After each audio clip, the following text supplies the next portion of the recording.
bulletin is from the Press Radio Bureau. We interrupt this program to bring you a special report.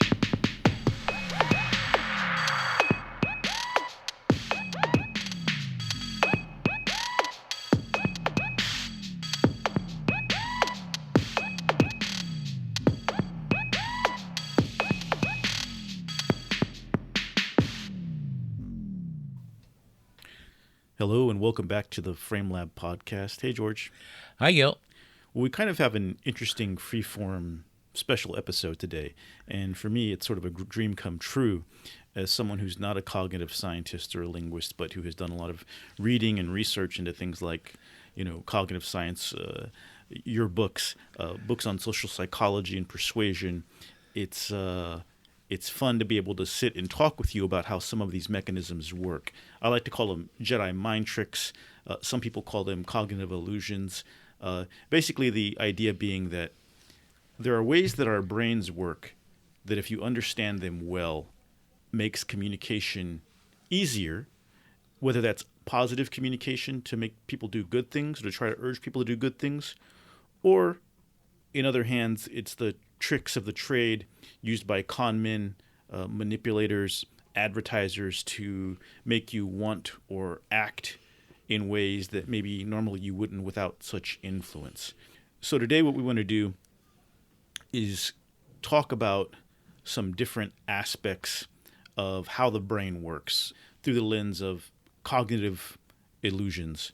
Ralph Dobelli has a great book called The Art of Thinking Clearly, which kind of acts as a dictionary of some of these sorts of effects and illusions. And so we're going to use that as a guide to some extent, as well as the work of others, and talk about some interesting stuff today.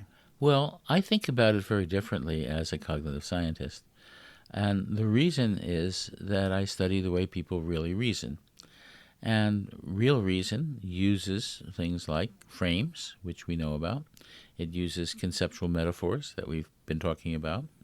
It uses narratives. It uses imagery. It uses the logic of emotions. Emotions do have logics, and so on. That is the way people really reason. It's only when you contrast real reason with an idealistic view of reason that came from Descartes way back in 1650 that says reason is like logic, like mathematical logic and so on, that is what rationality is. That if you believe in that, then all of these things seem like illusions rather than the products of real reason that may not always give you things that are real in the world, that can fool you or other people, but that is normal and that uses normal methods of thought. So they're not just illusions. And the point is to look at each of these things that are illusory, that may not be true, as what happens when the real reason works in cases that you have to watch out for. Let's give people some examples here, because I think we've done a little job there of explaining the overall concept, but it may be hard for some people to grasp without hearing these named and explained separately. So let's start out with number one on our list here, the clustering illusion. The clustering illusion is the idea that we tend to see patterns in things even when there's no pattern. Our brain will find a pattern, detect a pattern. In The Art of Thinking Clearly, Rolf Dobelli talks about people who see the Virgin Mary in a piece of burned toast, or the face of Jesus on a tortilla, or another famous one is, there's the picture from Mars in the 70s, and people see a face on Mars. And people think, well, there must be a civilization because this looks like a face, but actually it's just a rock formation and shadows. So the human brain, does it seek patterns and rules? Explain to us a little bit the clustering illusion and why it works that way. Well, first, take a more common case, the man in the moon. Most people look at the moon and a full moon, and they'll see a face. And it's kind of romantic. It's very sweet. And if you've seen pictures of the moon up close, photographs, or looked in a telescope, there's no man there. But it's still kind of nice. It doesn't hurt anybody to see the man in the moon. It's a kind of sweet thing. You know, look up at the full moon, and you're with your wife or your girlfriend or whatever, and you say, "Hey, look at the man on the moon." Uh, and that's not an illusion that hurts anybody. It doesn't hurt you. It's actually a pleasant one, which comes about in a very basic way. In fact, the same way we're going to see over and over. Your mind is working in terms of your brain. You think with your brain, with your neural system. And one of the ways that neural systems work is that neural circuitry forms what are called gestalt structures. That is, these are neural circuits with the following properties. That you have one collection of neurons called a node, and a set of other which are connected to other neurons, which we will call role neurons. And what will happen is when a number of the role neurons are activated, they will activate the whole gestalt. And this is how frames work in general. Take a very simple case. You're walking along the street, and somebody's walking by you, and they say the words Ferris wheel, and they go walk on. Now, a Ferris wheel suggests that there is an amusement park, and they're talking about an amusement park event, right? So you hear the word Ferris wheel, and boom, you're in an amusement park event. That is very simple because you know what's in amusement parks. They could have said roller coaster. They could have said all kinds of other things in there that would have activated the idea of or the frame of an amusement park, and that's how frames work. Frames work that way, but so do with so-called cognitive illusions of the sort that you're thinking about. So when you have enough of things that fit together, like rock formations, you see the man on the moon. You see enough for a face. And artists do this all the time. Artists will draw something with a bunch of lines on a page, and all of a sudden you see a face. Well, why do you see a face? Well, we know that something about how faces are perceived in the brain. There's a part of the brain that picks out faces and recognizes faces. But it's a part of the brain that's right next to a part of the brain that picks out other kinds of structures, all kinds of structures that fit together, that fit individual lines and curves together to give you patterns. And faces are a special kind of pattern. So it takes input from the part of the brain that sees patterns and adds other patterns to it to give you faces. Now, this is a perfectly natural thing to happen and allows you to see the man on the moon. Right? We're going to see this over and over again, where some part of a whole gestalt, or maybe a couple of parts, are enough activated to activate the entire gestalt. This gestalt could be a face, or it could be a frame, or it could be all sorts of other things. We've talked mostly about how the brain creates visual patterns, faces on the moon, faces on Mars, faces on a piece of toast. But what are some way the brain creates patterns in politics or in narrative structures? I'm thinking of some conspiracy theories which tend to form because people think they see a pattern somewhere in politics. For instance, for years people were saying, well, there's a few people connected to the Clintons who have died mysteriously, therefore there's a murder conspiracy involving the Clintons. We saw it again with the pizza parlor controversy in Washington, D.C., where people were saying, well, people go to this pizza parlor, it's really popular, therefore there must be all these other conspiratorial things going on. What are some other patterns we see in narratives or in politics? Is there a way that this clustering illusion also applies in that way? Oh, it applies everywhere. First, it has to do with what America is faced with right now of two very, very different views of the world, views of the political world, that give rise to different views of what facts are. That's a very common thing that arises because of the brain. Why? Well, every idea you have is in your brain. Ideas don't float in the air. They are neural circuits that are activated. Now, that's a non-trivial thing when you think about it, because when you go around the world every day, you have a worldview. You understand and can frame lots and lots and lots of things, tens of thousands of things. You go around the world and you see cars and restaurants and, trees and forests and whatever, all sorts of things that you recognize that you have knowledge about. That is all brain circuitry there. In your everyday worldview, when you go around and you don't even notice anything special, but you see thousands of things going on that you recognize instantly without any effort, because you have enough built up neural circuitry that is fixed in your worldview, that allows you to recognize it. And that includes politics.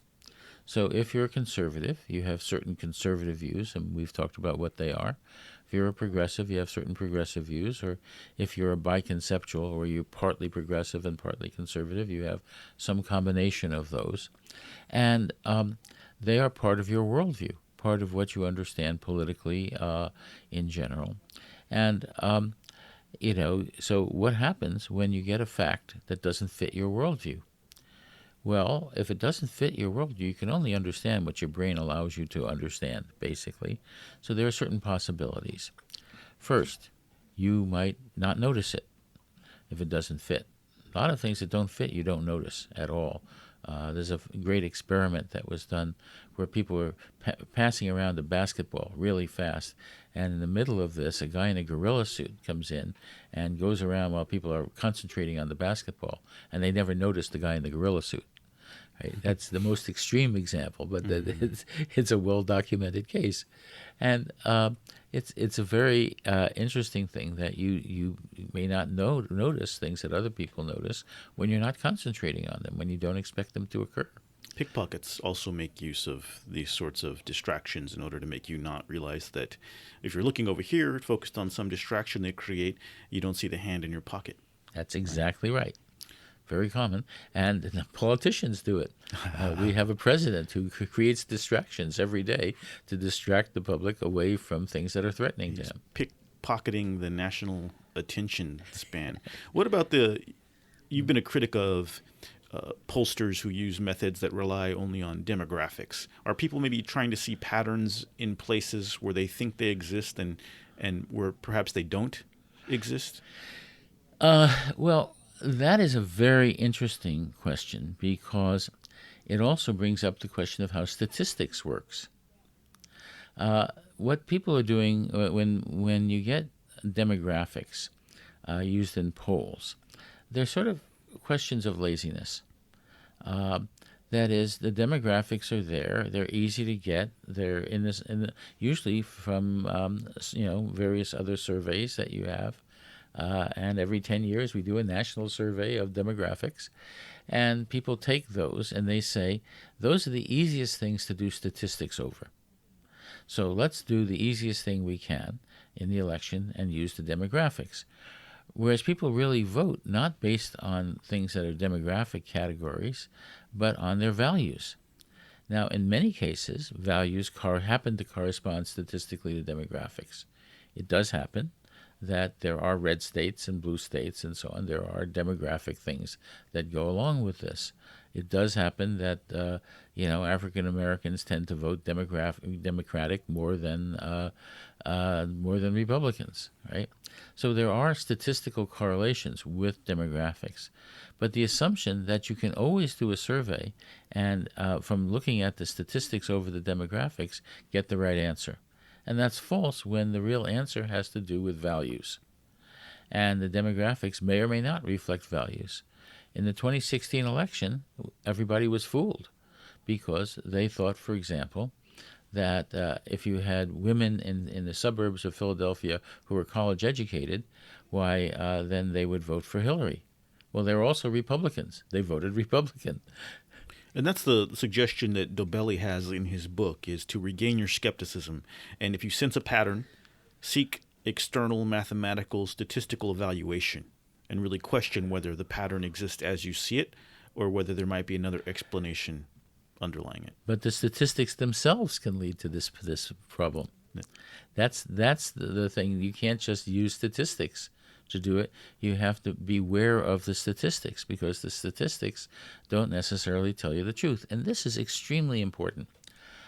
There is a statistical fallacy that people don't notice all the time. It's a kind of statistics metaphor. It's the metaphor that you are the statistic. You are the relevant person that the statistics are about. So suppose you take a blood test, and the results come back, and they say, on the basis of this test, you have a 75% chance of developing leukemia. Well, you may not. The blood test just tells you statistics. Namely, there's a bunch of people who will develop leukemia and who pass this blood test, and 75% of those people will do it. But you don't know if you're one of those people. Yeah. The thing that you may not be one of the relevant statistics. It's not necessarily about you. It's a statistical thing. And this occurs constantly in medical statistics and so on. I guess the lesson there is don't be a statistic. Let's move on to the next example here. Social proof.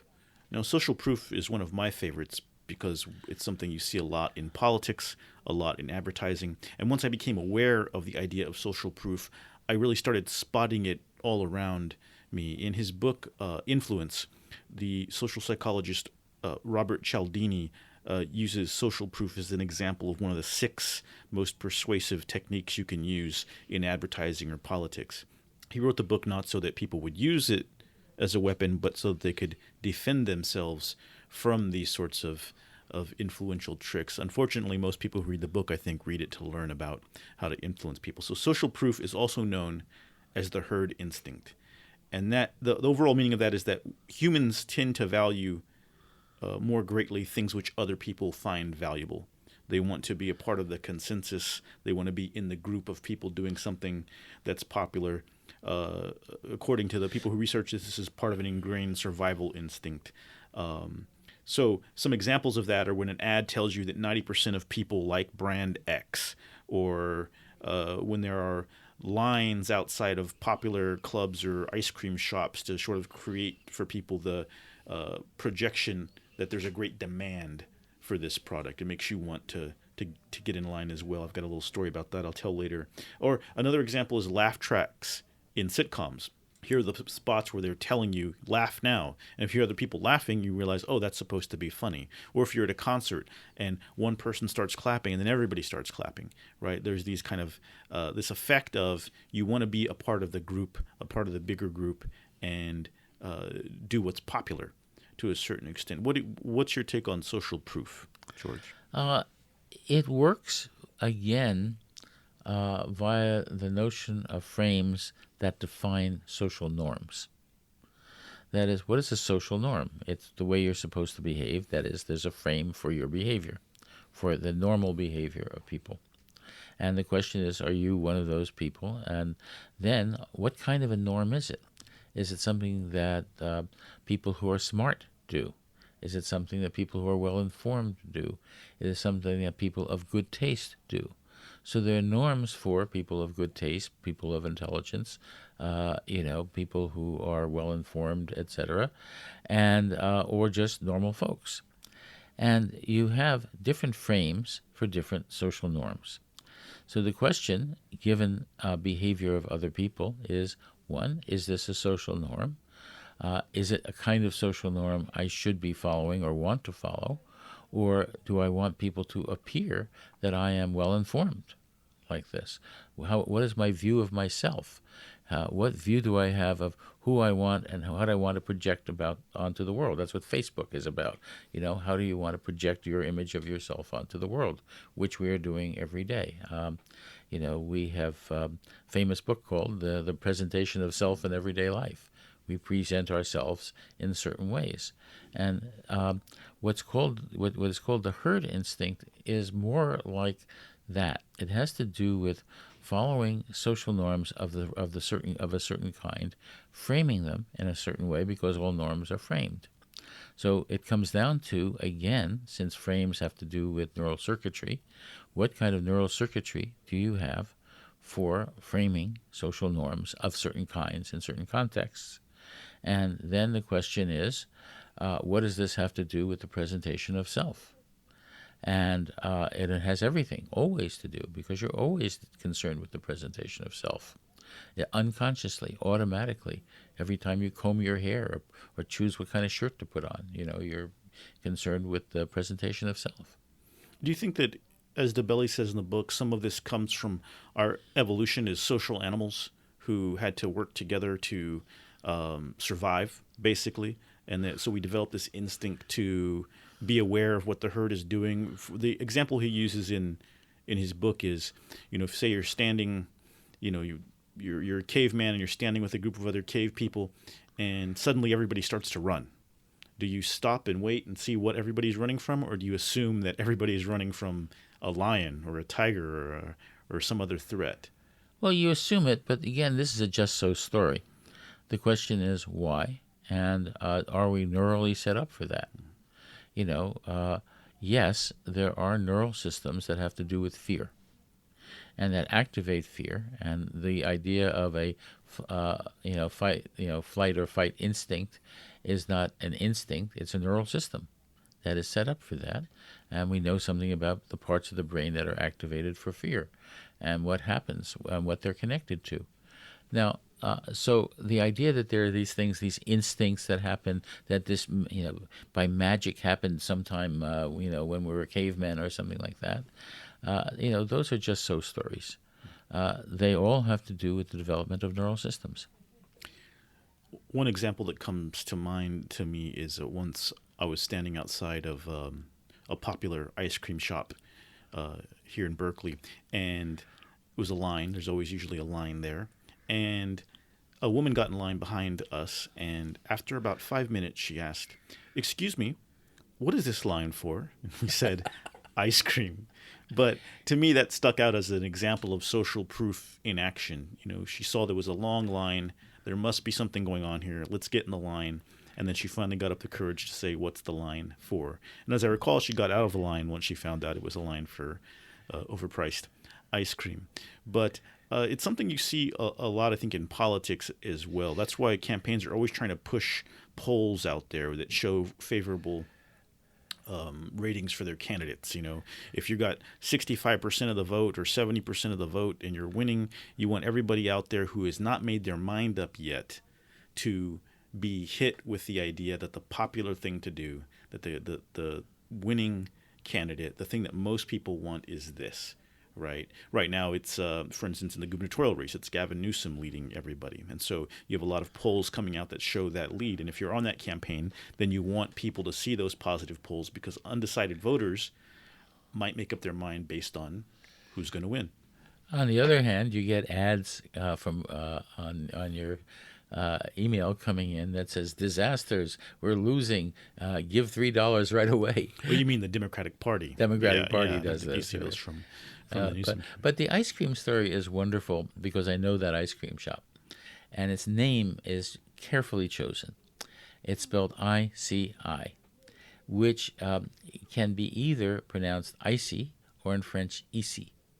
Ici is, this is the place. So it says, this is the place, but it only says it to people who know French. Yeah. So it has to do with people who see themselves as sophisticated and being willing to pay money for high-priced food, which people who go to France do.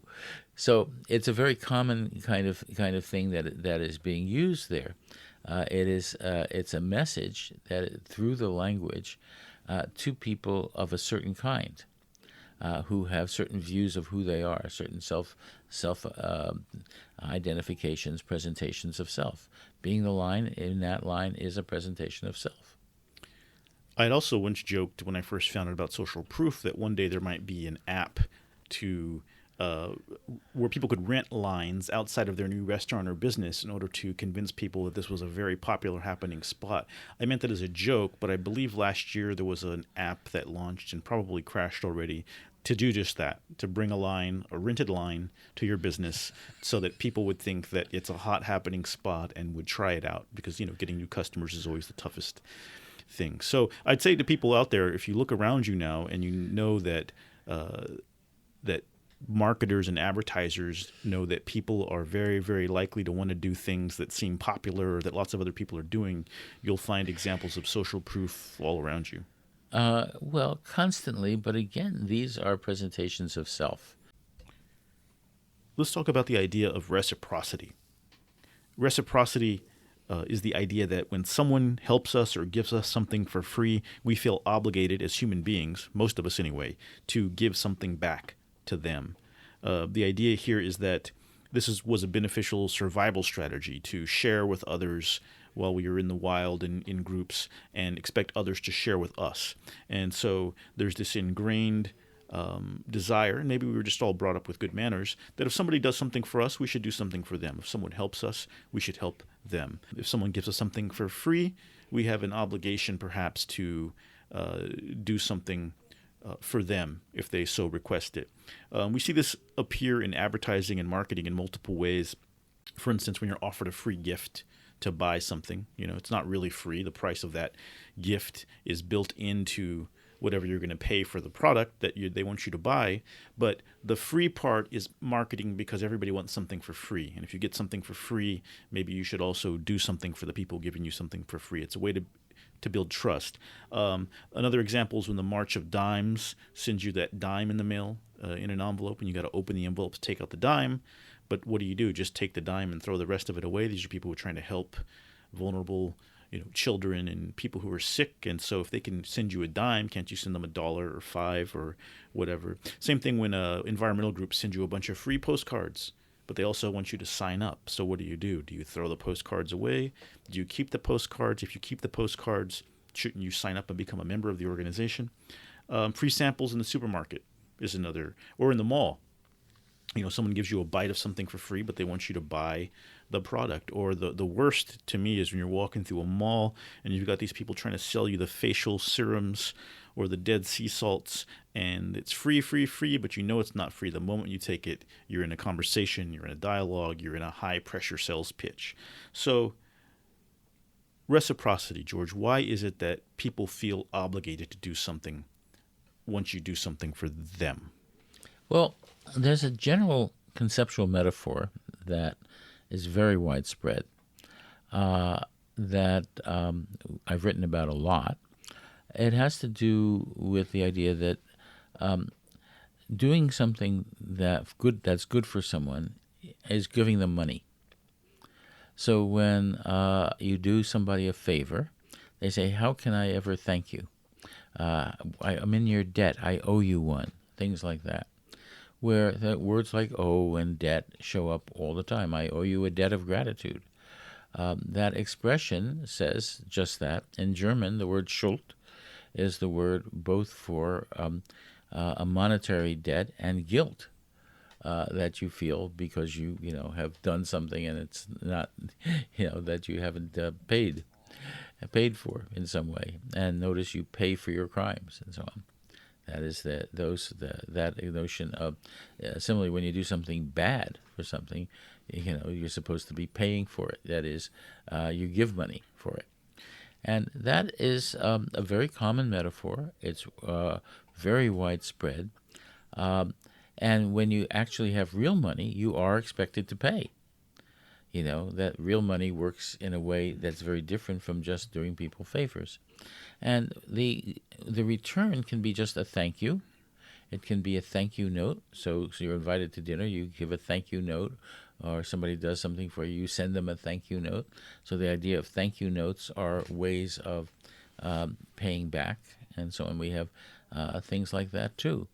And similarly, getting something for free is exactly like they're doing something for you, so you now have a debt to them of some sort. And so this is part of our conceptual systems. It's part of the system of unconscious metaphors that we live in terms of, that we live by. It's there. It's not an instinct that has just happened to be randomly there. It's something that comes into our modes of reasoning, our conceptual systems, that are not reasoning like logic, but are reasoning based on mostly unconscious conceptual metaphors. So it seems that debt really has a moral meaning. Debt has a definite moral meaning.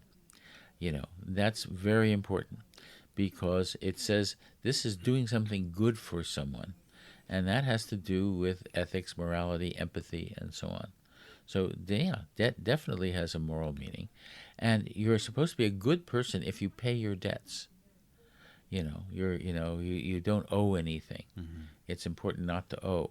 So debt is often seen as a bad thing to have. At the same time, isn't there a positive part? If it's debt on one hand, but indebtedness can mean kind of a bad thing, that you have to be moral by paying your debt. You owe something. You're a bad person who's in debt and must pay it back. But in a way, doesn't reciprocity also get at the idea at the very heart of America? Absolutely. The idea that citizens care about other citizens is there, but it's not like you expect something back for it. And that's what's so interesting about it. Care is not necessarily something that you expect to get something back for. It's not something that you give in order to get. But isn't it something where you give because others have given to you? Isn't that the idea? That's the way it's often put.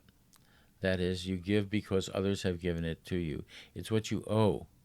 It's seen in many cases as a debt to you owe a debt to society, and many people think of it that way. It's often portrayed that way by certain political philosophers. But there's another way of thinking about it, which is it is simply that you care. It is simply that you have empathy. Empathy is something that is built into us. We have a capacity for empathy, which we could go into in greater detail. There's a neural capacity, and I can tell you what it is and how it develops and how it works. But the fact is that we have a neural capacity for empathy to be able to see things, except some people have less of this capacity than others. But it can show up in people's brains. So reciprocity and empathy are great as a citizen, but watch out for the free samples in the mall. Let's move on to another concept here that really connects, I think, with your work in a very important and clear way, the authority bias. Do you want to say a little bit about what the authority bias is? Well, there are two versions of it. There's a strict father version, which says that,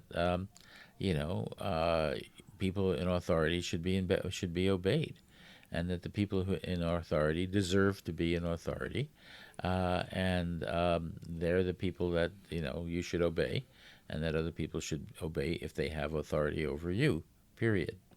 And so you have a strict father version of that applies in politics. It applies in everyday life in terms of the police and things like that.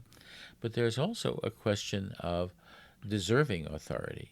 So there's a nurturant version of authority where parents who are being good parents, taking care of their children and treating them well and so on, deserve to be treated as authority. There are other people who deserve to be treated with authority, doctors, people who are experts on things and so on.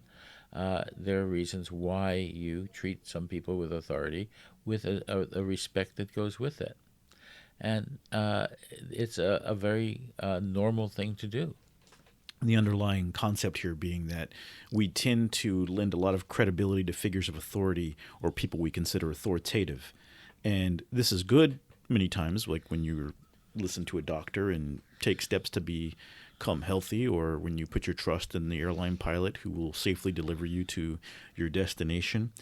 But there's also a potential for grave error when people listen to authority only and don't question the underlying assumptions made by the authority because they are conferring all of the power onto the authority figure. And so you can also be misled. I mean, back in the good old days, doctors, there were all kinds of quack doctors, people pretending to be doctors, people kind of believing in things like that cigarettes were healthy because cigarette companies got doctors to say they were healthy. Or, what was it? I think Pall Mall, one of the cigarette brands, was the most smoked by doctors, yes. Right? So one of the ways you see this appear in politics is you always see politicians who want to get doctors or police officers or nurses or some trusted figures, firefighters is another one, in their ads to show their endorsement, because if these good people who you trust and respect like me, then why shouldn't you like me?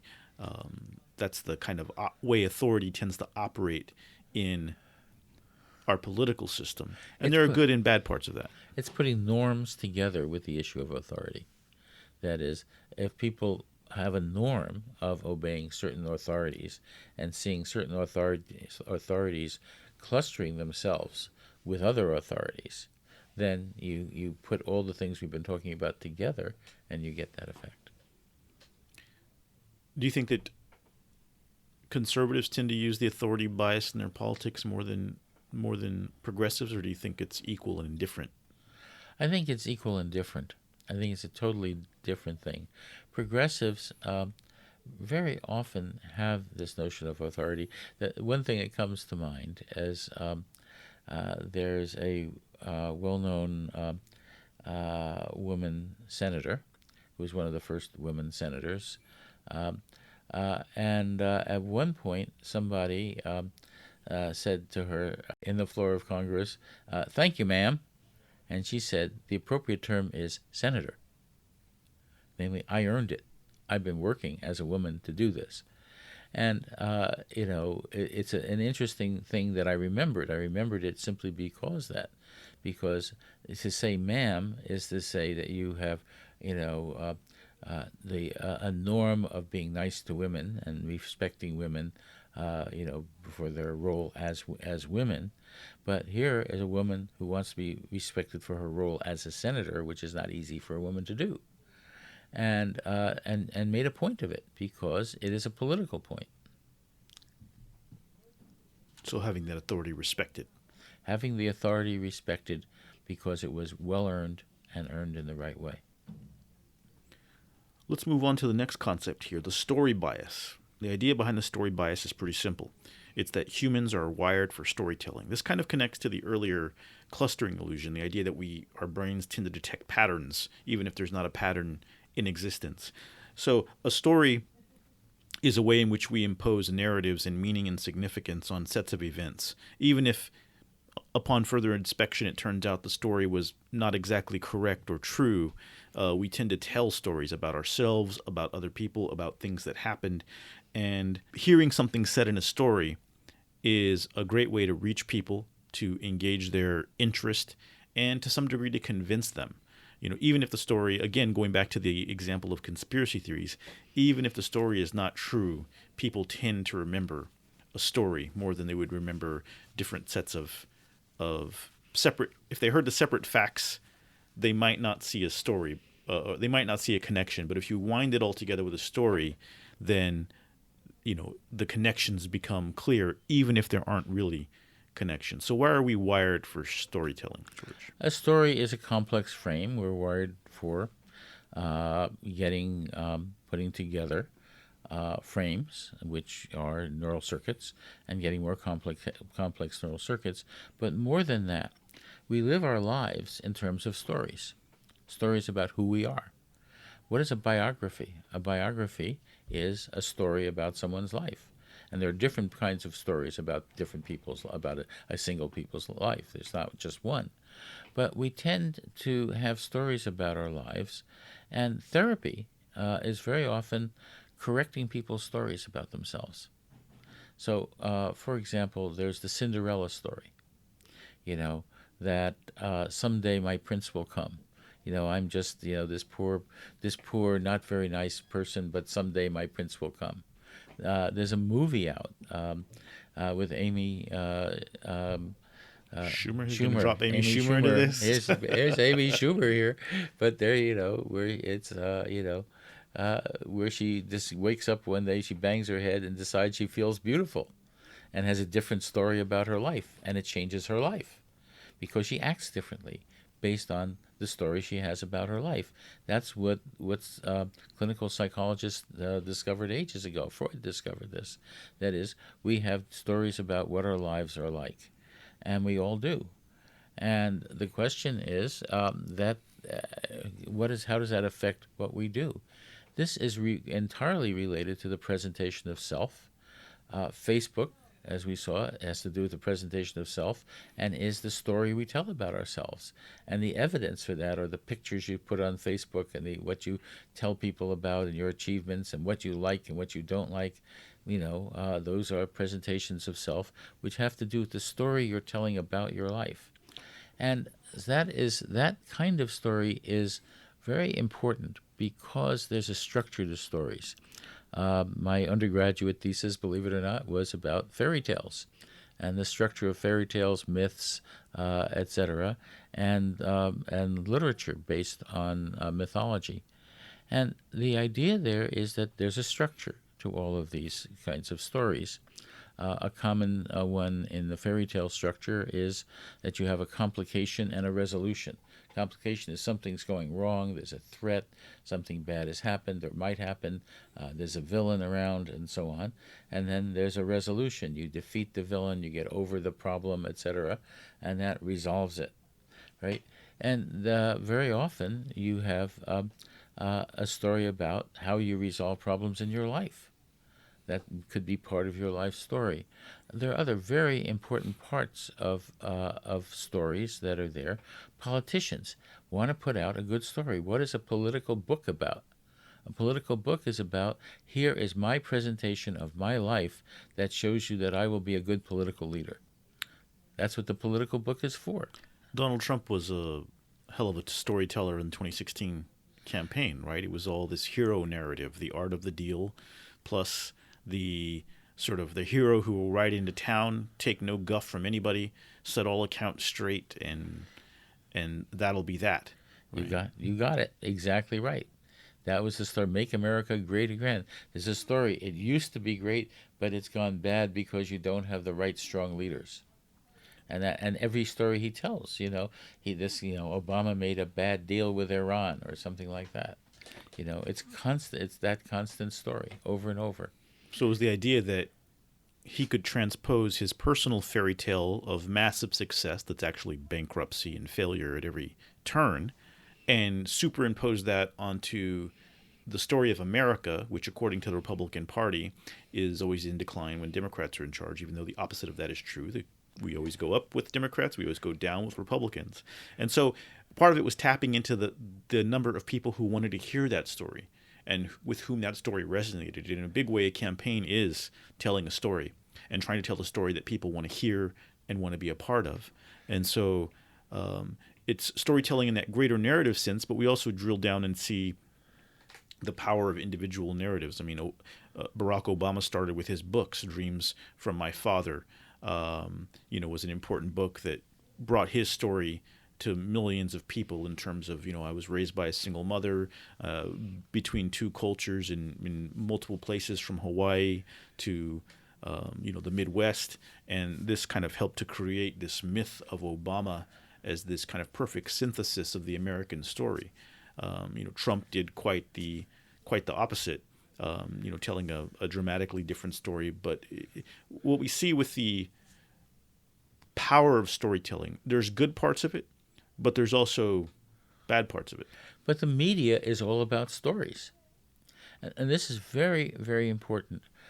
First of all, when you go on CNN or something like that, and they've got a panel of experts, and the experts are arguing about which frame will fit best, which pattern will fit best to what's going on here, and they'll each give their version of the pattern that fits best. They're arguing for their version of the story.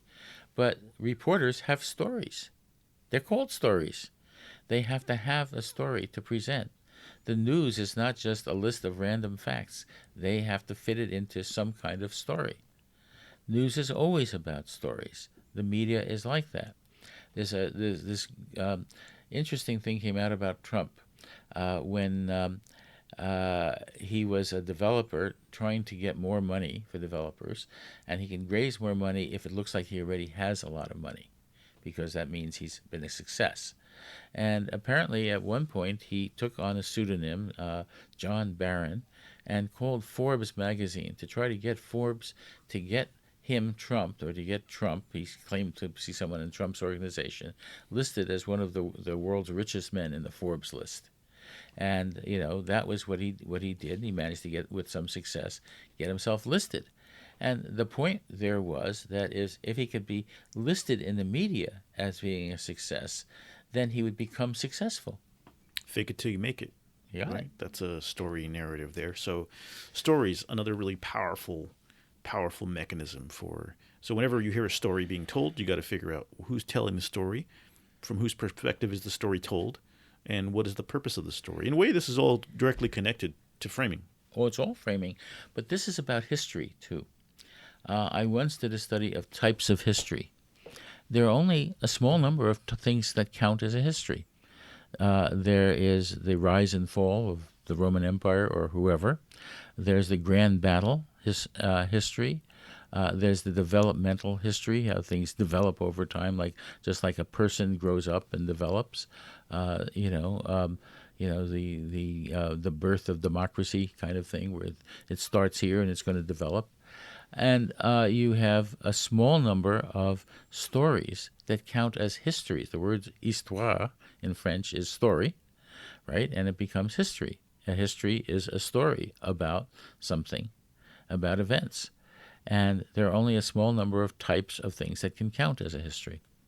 Our last one here today, and we had a bunch more, but these things require some discussion, and so we're going to have to save some for later and have a second episode on some of these Jedi mind tricks, is the Forer effect or the Barnum effect.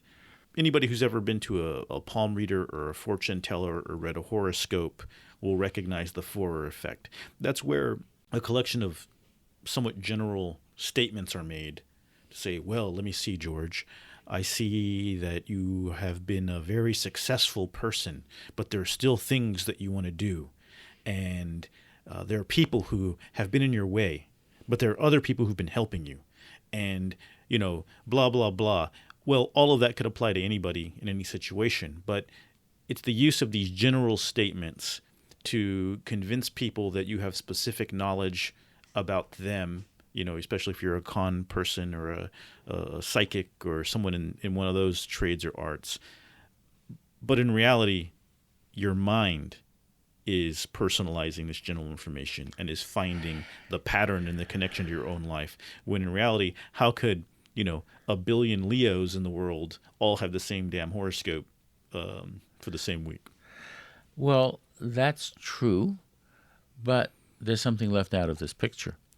Prototypes. They're prototypical examples of general states, and they may be different for different kinds of people. So, you say, he's a Gemini. He can't decide one way or the other. He can always think of two possibilities or something like that. And that view, a lot of people think of two possibilities, but it fits a certain kind of person, a certain kind of personality, a stereotypical personality of this sort. And this depends upon things like prototypes and stereotypes, which are part of categorization strategies that we have. Categories are not just, list of properties. Aristotle didn't get it right. We have prototypical central cases, and they extend to other kinds of cases by general principles. I have a large book on this called Women, Fire, and Dangerous Things, which goes through all of the structure of prototypes in general and how categories really work. And this has, again, something that's important that came out in cognitive science. We think of categories not in terms of just, general properties about the world, but in terms of special cases that we have that are central cases, that are typical cases, that arise normally, and that we know lots about. So that's why, someone who's, say, an Aries or Gemini is like, oh, that's totally me. I'm such a Gemini, because they are buying into the prototype that's already there. That's right. But does that mean it's always true? No. I mean, it can't be true at all, right? People are psychologically sorting themselves according to given prototypes. That's the idea. They're sorting themselves according to given prototypes, and they know those prototypes. How do we know them? You learn them through experience. You learn them all around you. They're in our culture. You learn them from cultural knowledge. You learn them from stories that you read. You learn them from the media. The media depends on prototypes. All sorts of things in the media assume certain stereotypes and prototypes in the news story. They don't have to tell you everything. They tell you enough to activate a prototype. Actually, I was thinking of this weekend in L.A. I saw there was a psychic in a doorway waiting for customers and sort of standing by the door trying to get people to come in. And I thought, well, if you're a psychic, don't you already know if people are going to come in or not today? If it's going to be a slow day or a busy day? And I also thought, well, if I were a psychic and I were trying to get people to come in, what I would say instead of, would you like to come in, I would step out and say, I've been waiting for you. You know, you're interested. You have a question, right? Everybody has a question, right? And also, if you're a psychic, you should be waiting for your customer because you know they're coming already. But that would be a possible use of the Forer effect. Well, there's a lot of interesting stuff going on with the brains, George, and I think more people need to know about this stuff, and maybe they would understand a little better what your critique is of the way that people who believe in enlightenment reason tend to approach questions of persuasion and influence.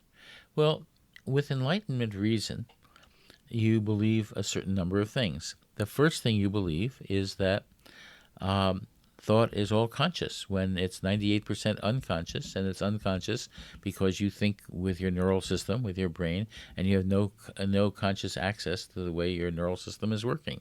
So most thought is unconscious, but you believe it's all conscious. The second thing you believe, if you believe in enlightenment reason, is that it all works by logic, as if it were in a mathematical proof or something, and it doesn't work like that at all. Thought works by frames, conceptual metaphors, narratives, imagery, emotional logic, and so on. That's how people really think. And all of these so-called illusions have to do with things that come about because you really think that way, not necessarily because the world is that way. Another part of enlightenment reason says that your reason, your logic, can fit the world directly as it does. And in fact, your reason does not fit the world. You create an understanding of the world a lot of the time, perhaps most of the time. You usually don't have anything like that kind of evidence. If you know something about the visual system, what actually comes into your visual system of your brain is very, very little, tiny, compared to what you create. You create images of the world that are relatively accurate because of the world is as the world is, and it's there, and you've learned enough about it to create from this very, very small amount of evidence, like seeing the man in the moon. Basically, seeing the world is like seeing the man in the moon in many, many cases, except the world is there because it is fixed for you, and you've experienced it over and over and over from the time you were born, and even before you were born. Wait, are you saying the man in the moon is not there? The man in the moon is not physically in the moon. Your pictures of the moon, the astronauts didn't find the man there, but you see it, and it's nice. You enjoy it. It's romantic. It doesn't harm anybody. It helps people. It's good. Enjoy the man in the moon. It's all in your mind. But it's not bad that it's in your mind, because your mind is wonderful. Your mind enables you to do all the things you do. It enables you to see the world. It enables you to see colors. Colors are not out there in the world. There is no red in blood, no blue in the sky, no green in grass. Colors are created by physical systems. The fact that you have color cones in your eye, in your retina, they are a small number of these things. People who are colorblind don't have all of the right color cones. They are connected to your neural systems, and as a result, you create colors. And we create colors in certain ways, but not all the same. Men and women don't all create colors in the same way because the color cones in their eyes depend upon X chromosomes. This reminds me of that. What color was the dress? There's occasionally a scandal that pops up where women and men see different colors. They do see different colors. They actually see different colors because the color cones in their eyes depend on their chromosomes.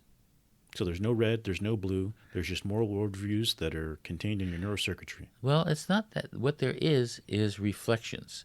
There are, objects in the world reflect combinations of wavelengths. Wavelengths and combinations of wavelengths are not colors. But our bodies, our physical bodies, with our eye, our color cones, you don't see just with your eyes, and your neural system together, all of that create color for you. And colors are beautiful. They're wonderful, and they're very good for survival. On that wavelength, that's all for this week. See you all next time.